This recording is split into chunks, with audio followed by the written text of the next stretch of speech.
I'm here from Reboot, representing a lovely book called Unscrolled, 54 Writers and Artists Wrestle with the Torah. I just want to tell you a little bit about Reboot and Unscrolled. So Reboot is a network of cultural creatives who come together to kind of talk about Jewish things and way to reboot them. And Unscrolled is a book that's been about 12 years in the making. It's part of the network, and we're really excited about it. It was put together by Roger Bennett. He edited the book, and the book is kind of interesting because it deals with two parts. It deals with the simple interpretation of the text, the pshat, and the drash, the more complex interpretations given by our contributors. And every week at Reboot, what we try to do is encourage a conversation for people to keep it simple, to sum up the Torah portion in 140 characters or less on Twitter using the hashtag cleverly put Torah in 140, and also to go a little bit deeper with weekly prompts. This week we have our prompt is if you could design a dream coat, what would it look like? And we invite you guys tonight to share what you think your dream coat would look like using the hashtag Torah in 140 or hashtag Global Day. And if you want, you can even tweet us at Unscrolled, and I have my lovely assistant / husband Joshua at my side, kind of helping with that. So just let us know. So this week's Parsha Va-yeshev, let's just sum it up quickly. Envy is a killer, 2 weddings and 2 funerals, and Joseph in the big house. So pretty much what happened is that Joseph has these dreams, and he's his dad's favorite. His dad even gives him this killer coat called the Ketonet Pasim, or in Broadway talk, a Technicolor dream coat. And Jacob is obsessed with his youngest son at that point. So one day Jacob tells Joseph that he should go out and look for his older brothers in the field. Now his older brothers can't stand him. He's annoying. He's the favorite, and it's a bit much. This kid needs to get out of here. So he's looking for his brothers, and his brothers say, "Hey, let's play around with this kid. Let's put him in a pit." So they stick him in a pit, and they take his coat, and they say, "Okay, what are we gonna do? Let's kill him, maybe." Perhaps. Then they say, nah, we shouldn't kill him. And this guy, Judah, one of the older brothers, says, I have an idea. Let's sell him to some merchants instead. And so they sell him as a slave, and then they take the coat, they rip it, they put it in goat's blood, and they decide to give it back to their dad, Jacob, and say, whoops, sorry, your son passed away. Do you recognize this coat? And he says, of course, it's the coat I gave my son. So that's where Jacob is, and then Joseph kind of goes through adventures, and he ends up in Egypt, in the house of Potiphar. And Potiphar has a wife who kind of has the hots for Joseph, and he says, well, and she's pretty much makes her moves on him, which he's not having. But unfortunately for Joseph, he ends up in jail because Potiphar's wife told Potiphar about all this. And that's where the Parsha ends. But somewhere smack dab in the middle of the Parsha, Judah, the brother whose idea it was to sell Joseph, kind of leaves, goes on his own, gets married, has 3 kids, and then crazy stuff happens. Now, this story is usually skipped over when you're in Chumash class in yeshiva, like it was for me until 4th grade, when I'm not going to say his name, but I'll just call him Rabbi Goldesheimer. He decided that he was going to teach us this story in 4th grade that you will be learning about in a little bit. And at that time, Pretty Woman came out in the movie theaters, and Jason Alexander's character liked to refer to Julia Roberts as a hooker, and I learned the story of Tamar, and I said, oh, she's a hooker, she's a hooker. I kept saying it over and over again, and this was a terrible thing for this poor rabbi from Lakewood, but I kept saying it, and that's how we get to tonight. So without further ado, we're going to have a play reading of Tamar and Judah by Emily Louboutin and Michael Tedeschi, and this play was written by David Auburn, the writer of Proof. So there you go. Enjoy.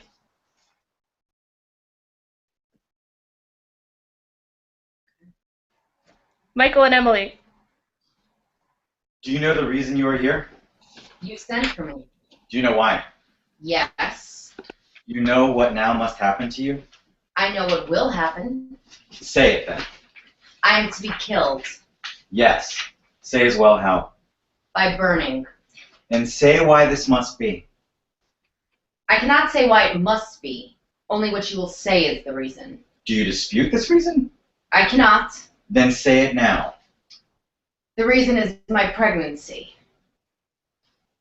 How many months? 3 months. Do you have a husband? You know I do not. Everyone must hear. Do you have a husband? No. How did you come to be with this child? I put on a veil and stood by the side of the road. By harlotry, then. Yes, by harlotry. This is what I was told. I hope with all my heart the reports were false. They were not false. You married my son. Yes. He died. He was killed. He Yes. died by fever. The Lord saw that he was evil and killed him. This is what you have always said. I won't dispute it with you again now. You did not want to see it, but it was so. You took me into your household for your son and never saw what he was. But the Lord saw, and I saw. This is not why you were here.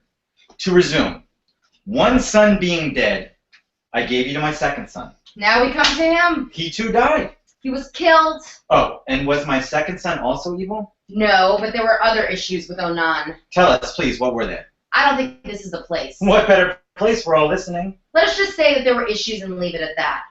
Or rather, the issues were the issues. The Lord, let us just say, was not pleased. 2 marriages, leaving you twice a widow. 2 brothers dead, no children. That would appear to be the tally. What are we to think? Whatever you choose. 2 of my sons dead. Still, did I blame you? No, I did not. I sent you to your father's house. Did you stay there? No. The next we learned you are veiled by the side of the road. I do not deny it. And now everyone has heard. Yes, everyone has heard. But there is something you have not said. Say it now. Your third son Yes, promised to me when he came of age. Did you make this promise? I did. Yet I stayed in my father's house. I was not given to your third son. Do you deny it? I cannot.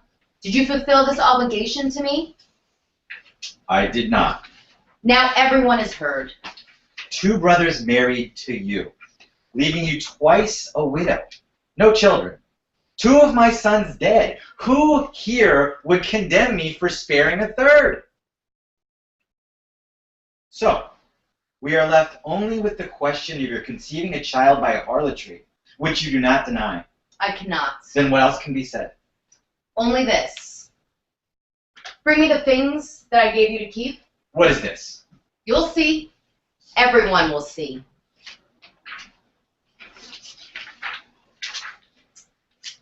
Whose things are these? They're mine. You do not deny it. I cannot. They are your cord, your seal, and your staff. Where did you get them? Where did you give them up? I gave them to a woman. Who? A woman I met on the road. I do not know her name. What did she look like then? I did not see her face. Tell us why. She was veiled. A harlot then. Yes. When did you meet her? 3 months ago. And why did you give her these things? I promised her a kid for my flock. Why? As payment. Payment for what? She was a harlot. What else? And? I had to send for the kid. Until it was received, she asked for these things as a pledge. Did you send her the kid from your flock? I did. But she didn't receive it. The person I sent went back to the road but could not find the woman. She said there was never a harlot there. So she kept your cord, your seal, and your staff. So it would seem. There was never a harlot there, is what they said? Yes. So, I do not understand. How did you come by these things? I received them as a pledge. For I am with child by the man to whom these things belong. She is more righteous than I am.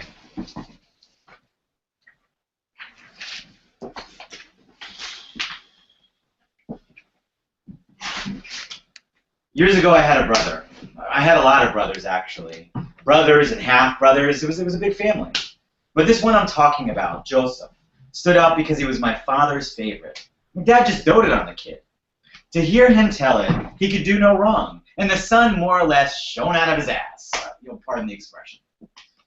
And whether it was because Joseph really was all that wonderful, or just because on some level, and I'm not saying he was necessarily even conscious of this, he enjoyed the envy all that favor inevitably aroused in others, or some combination of the two. Joseph, I felt, and I wasn't alone in this, went out of his way to sort of emphasize his righteousness to the rest of us, and make us feel bad about getting up to the things that young unmarried men have always gotten up to since the beginning of time. I mean, a certain amount of drinking, brawling, and fooling around with girls, and some of them tarts. Don't misunderstand me. If Joseph had simply chosen not to participate, that would have been one thing. And we probably wouldn't even be discussing it now. It was his bizarre and infuriating eagerness to proclaim his superiority that really rankled. It was aggressive. Example.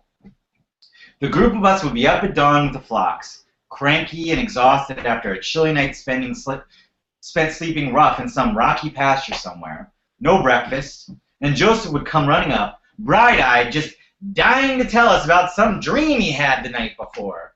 I mean, you know how annoying it is when someone wants to tell you their dreams?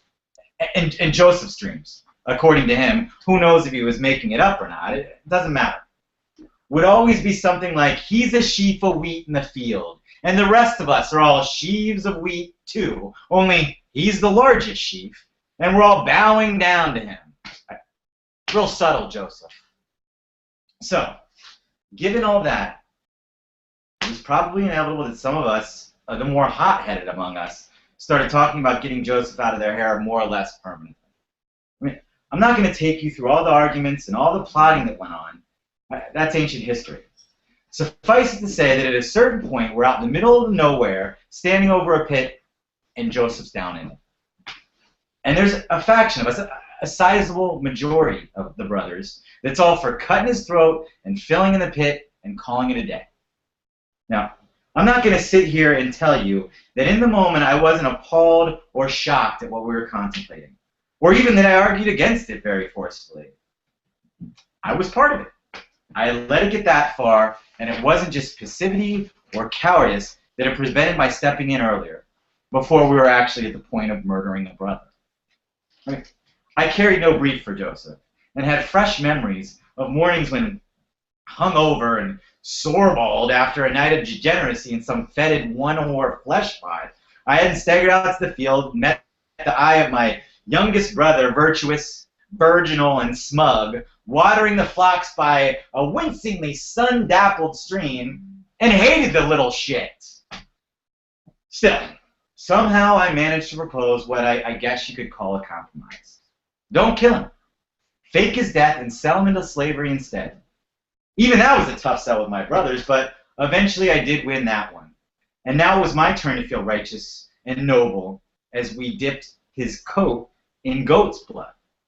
Sorry, I forgot to mention the fact that he had this ridiculously fancy and expensive clothes my father bought him. And needless to say, only him, which Joseph practically slept in. He was so proud of it. And then we sent the thing home to poor Dad, who promptly went into protracted and inconsolable mourning. Joseph, we sold to some traders. Why am I telling you all this? I don't know.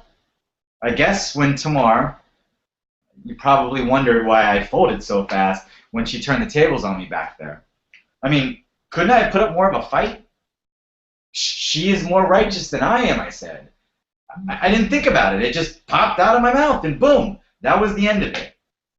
And I'm not even sure I really believed that. Yes, I had slept with a prostitute and failed to recognize her as my daughter-in-law. Embarrassing. And yes, I had broken the pledge I made. Not the goat one, which I did try to fulfill, but couldn't because you heard why. But the one about my third son. And she was probably right about that. She deserved a child by him. Right? That's the way we do things. But on the other hand, the deception, the disguise, The sheer brazen manipulation, not to mention the sexual exploitation, it's outrageous. Disgusting. I could have made that case. It would have been easy. Why didn't I don't know. I couldn't. I was standing there and the spirit just went out of me. I was looking at her thinking, she's pregnant with my child. Or children. The midwives say it could be twins. And that phrase leaping into my head, onto my lips, heard by everyone before I was even aware I'd spoken it. She is more righteous than I am. What were we talking about? Oh yes, Joseph, my little brother. We never heard from him again. No idea where he is today. I dream of him most nights.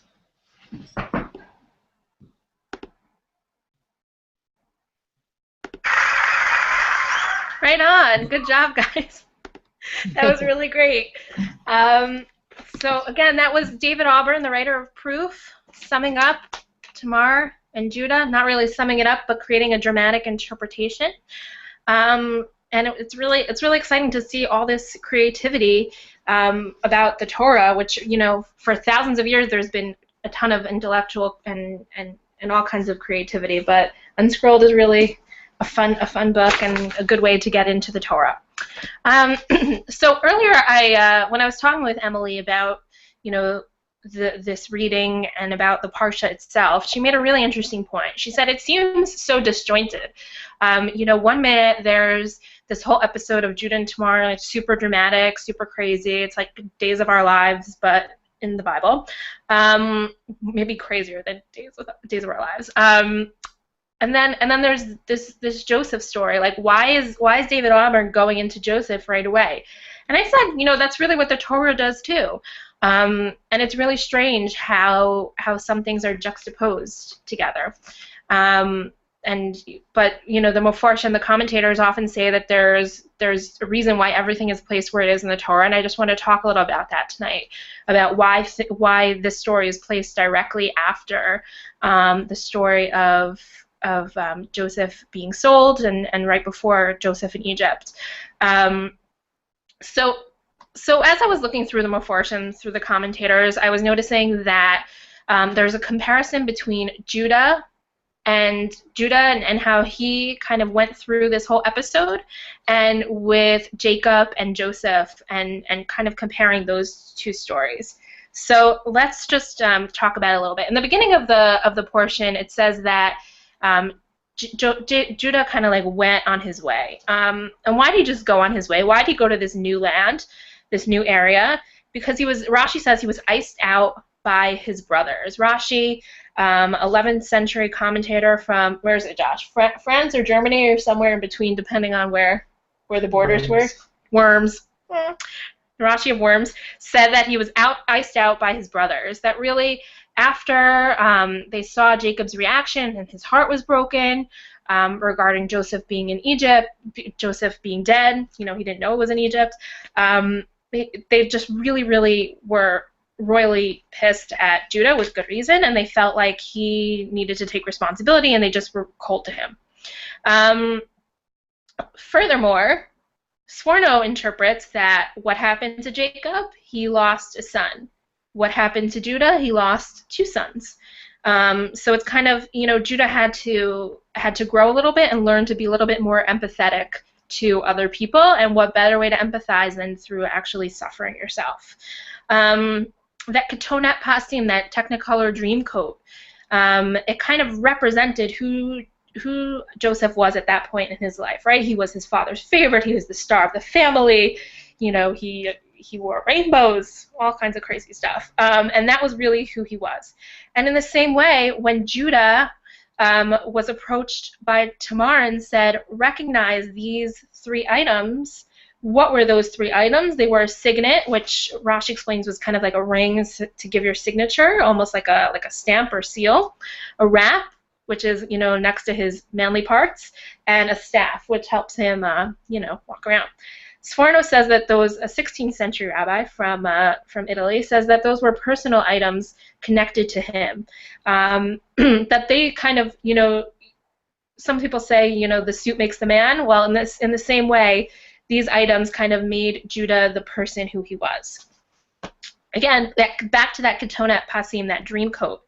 You know, it was dipped in goat blood. You know, ripped apart and dipped in goat blood. What did Tamar demand that Judah pay her in? Goats.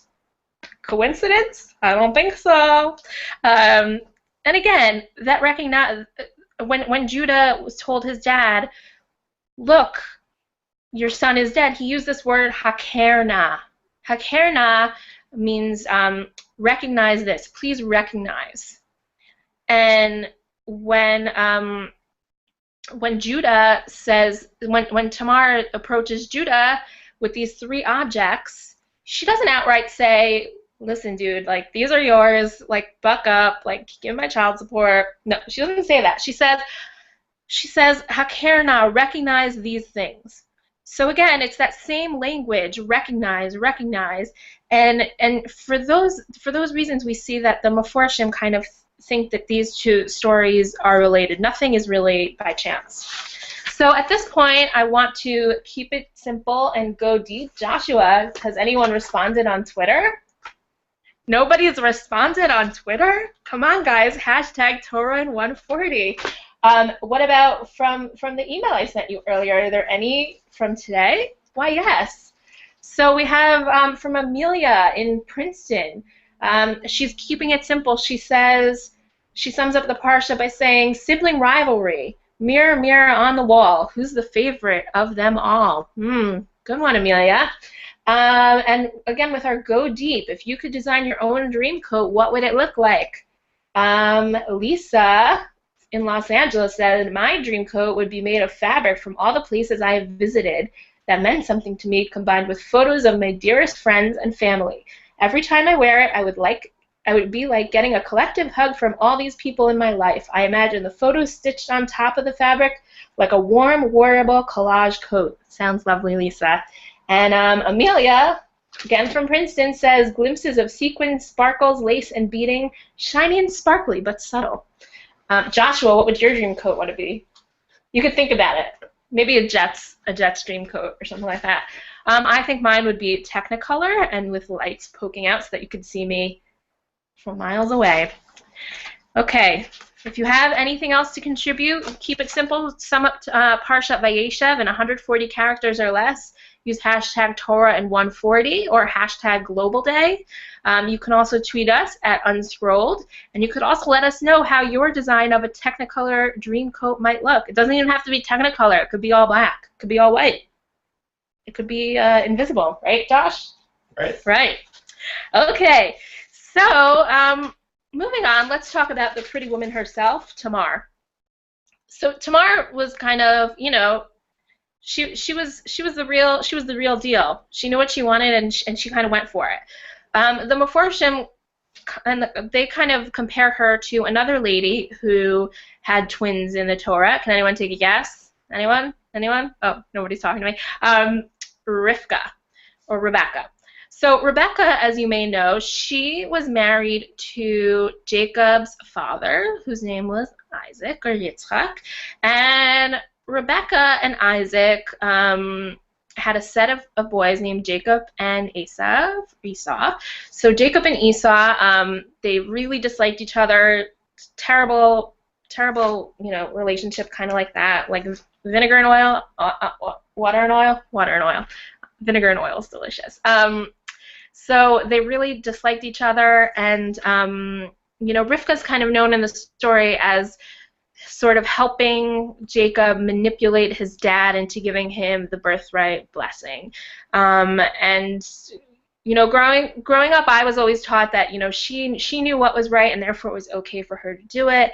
A lot of people are kind of uncomfortable with just reading the plain text, you know, reading the pshat of the text. It kind of in our day and age doesn't really feel 100%, you know, wonderful.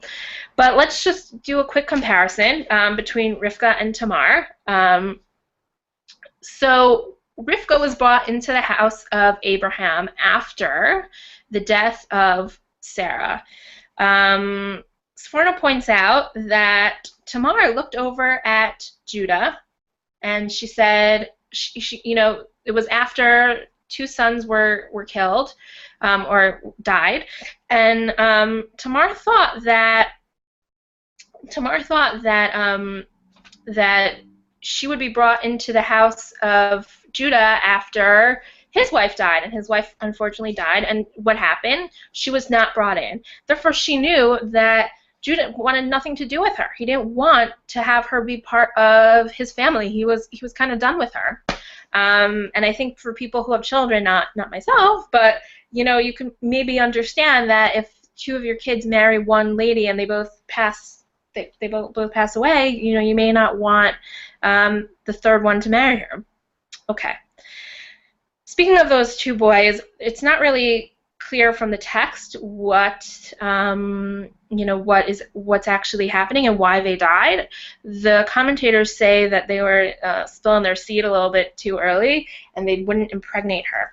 The first one just didn't want to impregnate her, and the second one, he didn't want to impregnate her because it would be like she would be giving birth to the soul of his dead brother, which is kind of, there's all this intense talk about how souls pass away, and it's too much to go into tonight, but she just wanted to have a baby. She wanted to kind of fulfill her destiny, and this is what she saw that it was. But they were not willing to do that, and according to the eyes of the Lord, it was not okay. Rashi points out that Rivka went full term with her babies, and Tamar only went partial term. Another thing that is pointed out by the commentators is that the word te'omim, which means twins, when referring to Jacob and Esau, it says tomim. There's missing that letter aleph. Whereas with Tamar, with Tamar, it's te'omim. The whole word is complete. What does this signify? What's the difference? That both of those boys that were born to Tamar, I didn't tell you, she gave birth to two boys, Peretz and Zerach. They were both tzaddikim. Okay? So they were both righteous people. But more than that, because Tamar kind of went after what she wanted, she became the mother of the future kings. David HaMelech is said, King David is said to have come, not King David, King David? Yeah, King David is said to have come from her. And Tamar's story is interesting because, for a few points. One, how did Judah not know who his daughter-in-law was?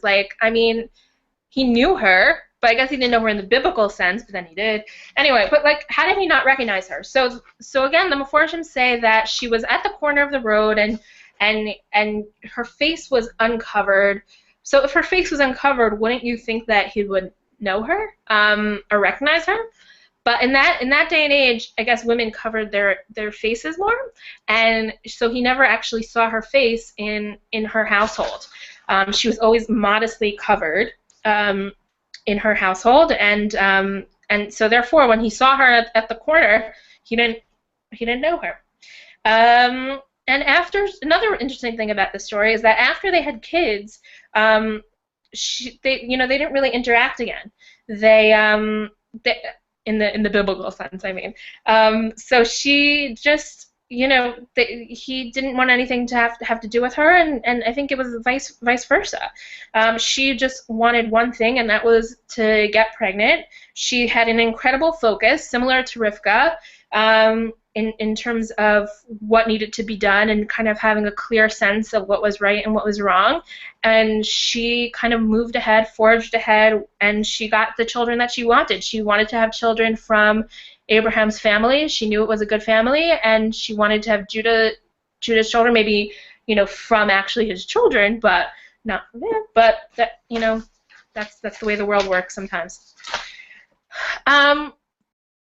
So another thing I mentioned earlier, Peretz and Zerach. So it's really interesting. I was reading the text, and I was actually having a lot of trouble understanding it. I mean, I'm not a gynecologist, but it just seems all kind of crazy with what happened. But pretty much, Zerach said, was about to come out. He put his arm out. The midwife put a red string on her hands, red string, to let it be known that he was the older one. And then he pulled his hand back in, and then Peretz kind of jumped out, leapfrogged in front of him, and was born. But Zerach, nonetheless, was the older son, because he was out first. His hand was out first. And Peretz they call him Peretz because it's like he popped out. So Esav and Yaakov, on the other hand, were different, right? So Esav was the firstborn, and Yaakov kind of grabbed onto his heel, trying to move forward. Let's compare those two. Esav and Yaakov, they were almost fighting to get out. There was a physical altercation. With Peretz and Zerach, Zerach almost, opened the door for his brother and said, come on out to this world. My hand's been out there. It's great. It's awesome. So Peretz and Zerach kind of have this nice thing going on, even as infants. And I don't know if you saw on the internet, there's a really cute video of infants who are twins who don't really know that they're born yet. You should watch it. Separate story. So that is Peretz and Zerach and Esav and Yaakov. And out of Peretz came David HaMelech and Shlomo and everyone else, Solomon. Joshua, any more go deeps or keep it simples? No? Okay. But we encourage you to participate weekly. We have weekly prompts. Visit unscroll.org to learn more. Unscroll.org/engage for those keep it simples and go deeps. So we have a lot going on every week. So in summary, I wrote on my notes, Tamar was awesome. As Sheryl Sandberg said, she was somebody who leaned in. She saw what she wanted, and she went for it. She wasn't going to let people say, oh, you should just be a widow for the rest of your life. She knew what was right, and, at that time, it was totally different. It's not like now where that would end up on Jerry Springer. I mean, it was expected of Judah to take care of his business and of his household, and he didn't follow through, and she just had to do what was right. And just like Julia Roberts, she was a class act. She was. She inspired better in Judah, and she got things rolling and made things right. And it is from her that we learn that that we shouldn't embarrass people for if they do wrong to us. We shouldn't embarrass people. Where do we learn that from? When she says that hakerna, she doesn't call him out, Judah, but she says recognize this. So we learn that from her, and the same reason why I gave Rabbi Goldesheimer a new name. That's not his name. Also, people might have looked at her funny, and she wouldn't let her stop. They wouldn't let her shop on the Rodeo Drive of wherever they were at the time. But she was a good person and worthy of saying Sid Kamimena. She's more righteous than I. So at this point, I'm going to open it up for any questions. If anybody has anything to ask about Unscrolled, about this Parsha, I'm really curious to hear about what people have to say. So please feel free to share your comments. Anybody have anything to say?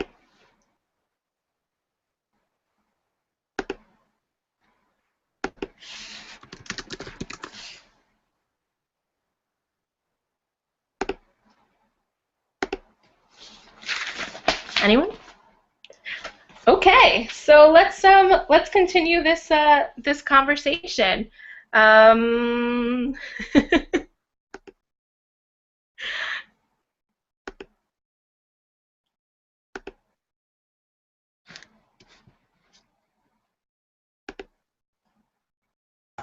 Hey, Dina. Yeah? We got a question here. Yeah. The question is, so what would have been the Rodeo Drive of Tamar's time in the Bible? Oh, that's a good question. Like, what were the sort of things that she would need to do? Like, Rodeo Drive is kind of a, fancy place where the upper echelons go to be seen and to do all their, like, not normal shopping. Right. So what would Tamar have been looked at by women of, like, a higher class or a higher status than her? I think she was all decked out in widow black. Like, she was, I think of, like, Jackie O, and I think of, like mourners in Italy with like the black lace, almost like that, but probably thicker fabric. So people didn't want to have much to do with her, and I think that's kind of where she was at. She was kind of persona non grata, it was a bad situation for her. Any other questions out there? Yeah, we have a question from a viewer in New Jersey. She wants to know, so if the story of Tamar and Judah played out today, what would that look like? What are some parallels that we can draw to the way we behave reacting to each other, and on scrolling this page, how we react to each other and what our responsibilities are towards each other? That's a really interesting question. I don't think it happens as much today as it did back then, where people remarry, but where people remarry other members of their husband's family. Like, that's just not so much done a lot. But I think I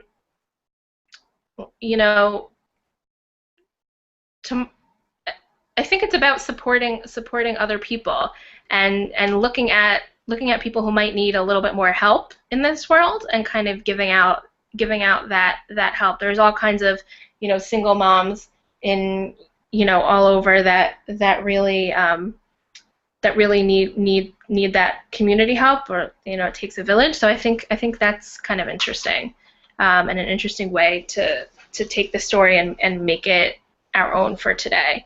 Not just single moms, but everybody needs a little help out there.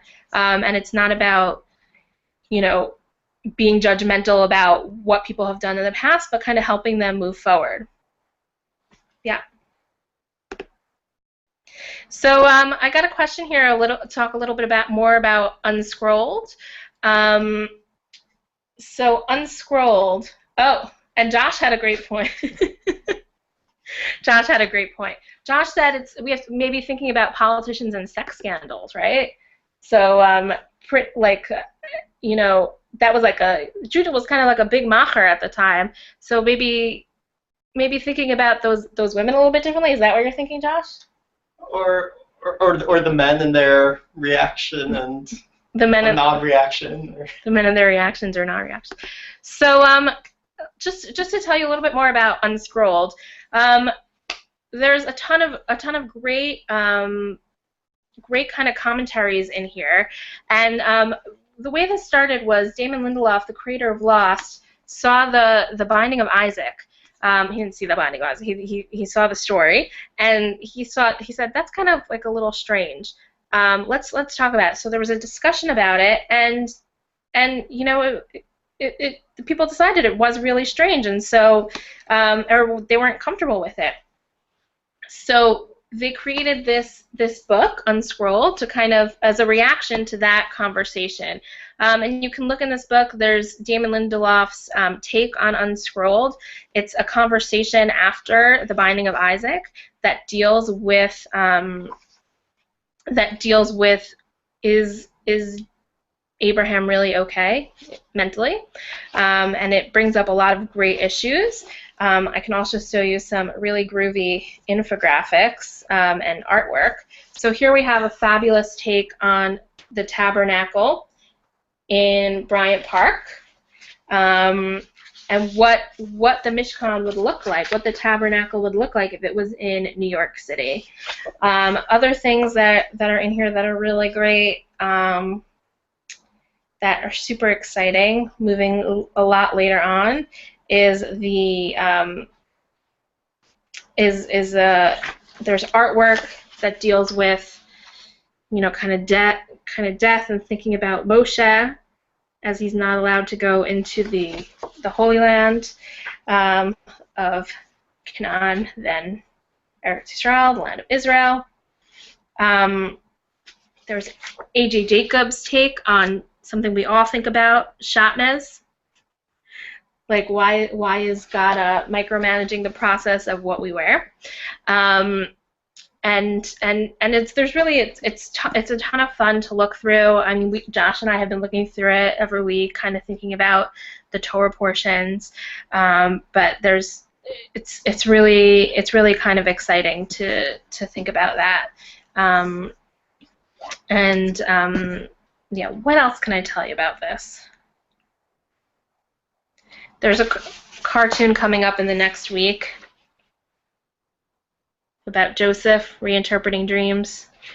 So there's a lot of exciting things happening, and it is available online. It's available online, and I encourage you guys to participate in the conversation, hashtag Torah in 140.